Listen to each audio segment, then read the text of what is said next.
Bonjour à toutes et à tous. Aujourd'hui, nous terminerons ce thème sur l'harmonisation des chakras, puisque c'est le dernier, avec le dernier chakra coronal. Je vais vous donner mes impressions, qui vont en surprendre plus d'un, mais je trouve important de le dire, du moins de mettre en garde certains, car tout n'est pas un jeu, encore moins avec les énergies. Il faut savoir où l'on met les pieds parfois avant de faire n'importe quoi et surtout à quoi s'en tenir. Après, vous seul ferez ce que vous voudrez. Vous êtes assez grand et responsable pour savoir où sont vos limites et ce qu'elles vous apporteront si vous franchissez certaines limites que vous ne maîtrisez pas. Alors, autant le chakra racine nous relie à la terre, autant le chakra couronne nous relie aux étoiles. Ce chakra fait office de pont entre le monde terrestre et le monde purement spirituel. L'ouverture de ce chakra permet de ne manquer de rien spirituellement. Vous êtes en quelque sorte comblé de ce que vous vivez. Il est dit que c'est le chakra de l'abondance spirituelle ultime. La définition de ce chakra est très particulière à chacun, est difficile à décrire selon les différentes expériences vécues intérieurement au-delà de ce monde. Il est le point final des chakras, couronnant en fait le tout. C'est le dernier à travailler en suivant les étapes dans l'ordre, bien entendu. Il va de soi que pour un débutant, ce chakra ne va pas l'aider. C'est comme monter les barreaux d'une échelle sans pouvoir accéder aux barreaux d'en bas. Le chakra racine doit être suffisamment fort et travailler pour que le chakra coronal rayonne. C'est un fondement de base nécessaire. Autrement, le risque est grand que la personne soit complètement déconnectée de la réalité et du monde dans lequel nous vivons. Les symptômes de déséquilibre vont se répercuter sur plusieurs points. Le premier va s'exprimer par une énergie non diffusée par les plans supérieurs. Vous allez vous en rendre compte assez vite que vous n'arrivez pas à accéder au plan supérieur. C'est à la fois très subtil et très frustrant. Tout simplement car l'énergie céleste qui est censée dégager ce chakra ne pourra pas s'inviter dans votre corps spirituel. Le point très important à citer, et je le répète à nouveau, c'est d'être ancré, car ce chakra coronal jouant un rôle de canal ouvre de nombreuses portes et donc cela peut vous inviter à vous perdre très rapidement. Donc prudence au tout départ, n'oubliez pas que vous êtes en terrain inconnu. Cela a son importance. J'en reparlerai probablement par la suite. Il faut prendre vos précautions lors de chaque voyage astral. Le fameux proverbe « tout le monde il est beau, tout le monde il est gentil », cela n'existe pas. Je vous mets en garde, je vous expliquerai peut-être en temps venu les possibles risques. Cela ne veut pas dire que cela vous arrivera non plus. Mais même une méditation aussi anodine que cela puisse paraître, quand vous avez le canal ouvert, peut aller très loin et devenir dangereuse si elle est mal maîtrisée. En gros, ce que j'essaye de vous expliquer, sans passer pour un fou, c'est que nous ne sommes jamais seuls, même quand on croit l'être chez soi dans le silence. Alors j'imagine que certains et certaines vont se poser des questions, mais voilà, je vous mets juste en garde, la moindre faille peut être vraiment déstabilisante. Je vais m'expliquer dans mes propos sur ce que j'avance, c'est très simple.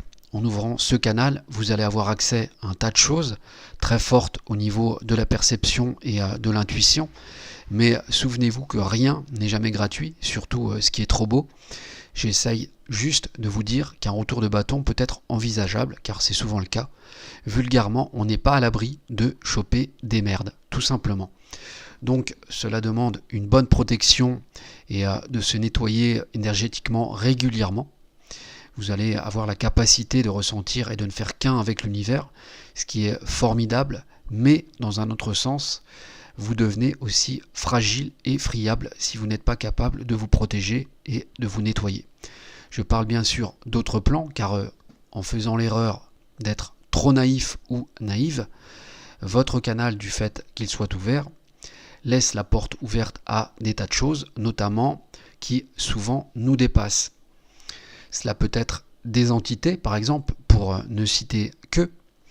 Après, ça dépend de chacun, de comment il voit son évolution, des limites qu'il se fixe aussi, car certains aiment jouer avec le feu.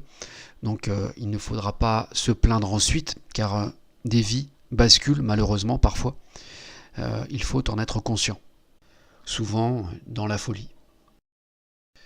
Le conseil que je pourrais vraiment vous donner, c'est ce proverbe qui dit « La curiosité est un vilain défaut ». J'en dis déjà beaucoup avec ça. Certains qui ont de l'expérience comprendront parfaitement le sens de la formule. J'essaye en fait juste de vous expliquer que ce n'est pas un jeu. Prenez cela vraiment très au sérieux.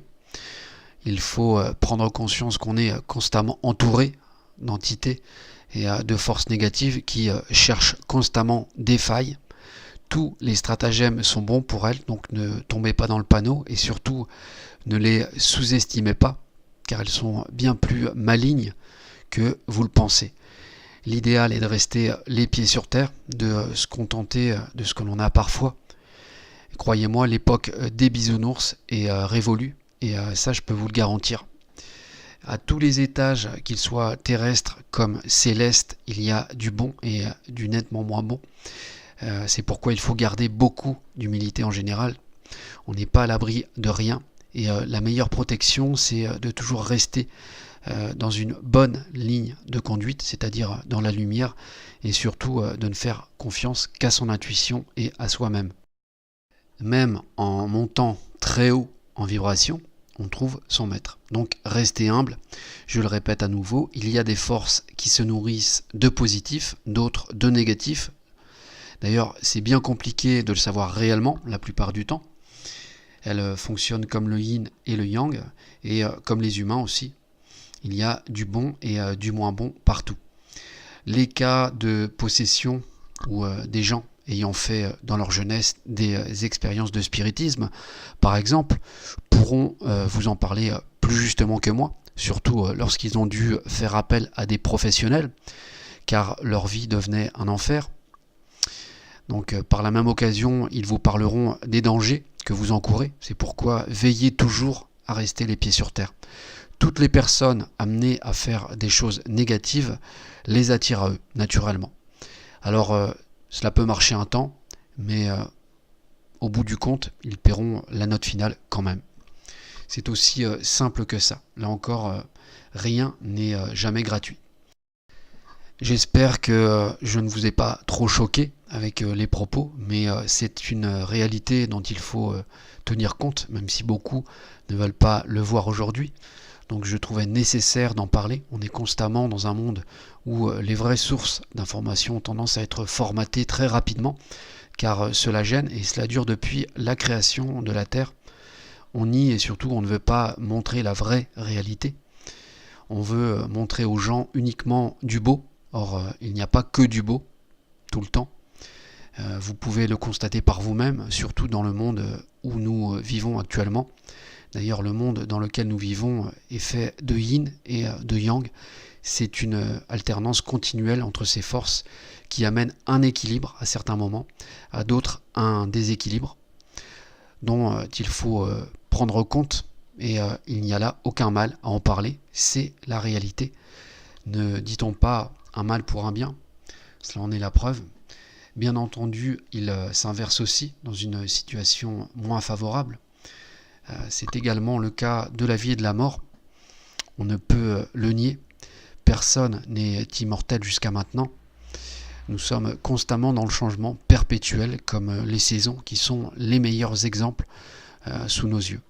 Donc je terminerai sur ce mot qui est l'acceptation. C'est ainsi que l'on peut vraiment évoluer spirituellement, pas autrement. Cette acceptation nous amène à changer de conscience tout en continuant à penser positivement et à aller vers la lumière. Donc tout ce qui brille n'est pas d'or, souvenez-vous-en, et surtout jamais rien n'est gratuit. Une dernière petite chose à préciser, n'oubliez pas que lors d'un voyage astral non maîtrisé, vous êtes en terrain inconnu, ce qui veut dire que vous vous aventurez sur le terrain de jeu de certaines forces moins sympathiques aussi. Donc ne sous-estimez pas cela, pensez-y vraiment, surtout que certaines forces négatives ont l'art de vous faire voir ce que vous avez envie de voir. C'est tout bénef pour elles en fait. Mais à un moment donné, vous devrez de toute façon passer à la caisse. Donc en terminant sur une note humoristique, évitez les prêts, les avances, plus exactement les pactes et les contrats qui font rêver. Cela évitera bien des ennuis dans votre vie. Préférez de loin compter uniquement sur vous-même, même si c'est à votre niveau. Il n'y a que ça de vrai. Cela vous évitera bien des ennuis dans votre vie. En gros, faites très attention et sachez vous imposer des limites. Ne soyez pas malléable. Sachez prendre du recul par rapport à tout cela. Voilà, c'est terminé pour ce thème sur les chakras, afin de pouvoir monter en vibration et permettre à certains d'avoir quelques petits conseils supplémentaires pour s'éveiller davantage dans l'approche. Puis j'estime que c'est une étape obligatoire pour comprendre mieux les différents sujets sur les arts chinois que je traiterai à l'avenir. Des choses se recoupent en plus, donc cela ne peut qu'aider. Sur ce, je vous souhaite une bonne méditation et je vous donne rendez-vous jeudi prochain pour la dernière vidéo sur l'ancrage énergétique et l'enracinement qui vont de pair avec les chakras. Nous aborderons des conseils sympas à la clé que vous pourrez appliquer chez vous. Voilà. Au revoir.